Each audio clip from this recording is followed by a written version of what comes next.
महाभारत के अनुसार अभिमन्यु की मृत्यु के समय की कहानी अत्यंत महत्वपूर्ण और मार्मिक है। अभिमन्यु, जो अर्जुन और सुभद्रा का पुत्र था, एक वीर और कुशल योद्धा था। कुरुक्षेत्र के युद्ध के 13वें दिन जब चक्रव्यूह की रचना की गई, अभिमन्यु ने उसमें प्रवेश किया, लेकिन वह बाहर निकलने का तरीका नहीं जानता था।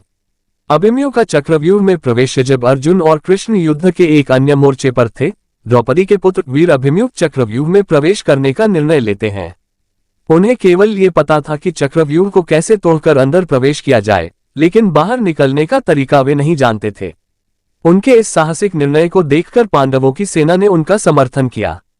अभिमन्यु का युद्ध अभिमन्यु ने चक्रव्यूह को तोड़कर अंदर प्रवेश किया और अनेक कौरव योद्धाओं का सामना किया।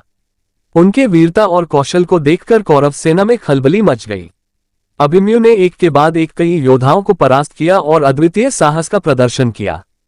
कर्ण और अन्य योद्धाओं का आक्रमण अभिमन्यु के बढ़ते प्रभाव को देखकर द्रोणाचार्य, कर्ण, अश्वत्थामा, कृपाचार्य और दुर्योधन जैसे महारथियों ने एक साथ मिलकर उन पर आक्रमण करने का निर्णय लिया।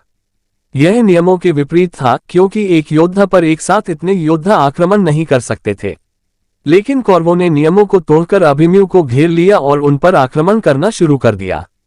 अभिमन्यु की मृत्यु अंततः अभिमन्यु की रथ, घोड़े और सारथी को नष्ट कर दिया गया।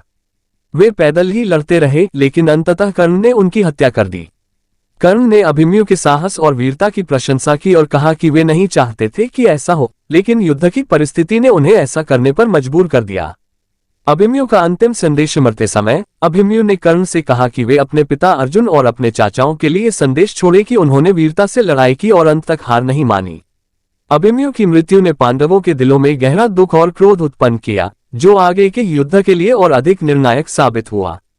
ये कहानी वीरता, साहस और धर्म की मर्मस्पर्शी दास्तान है, जो महाभारत के इतिहास में एक महत्वपूर्ण अध्याय के रूप में अंकित है।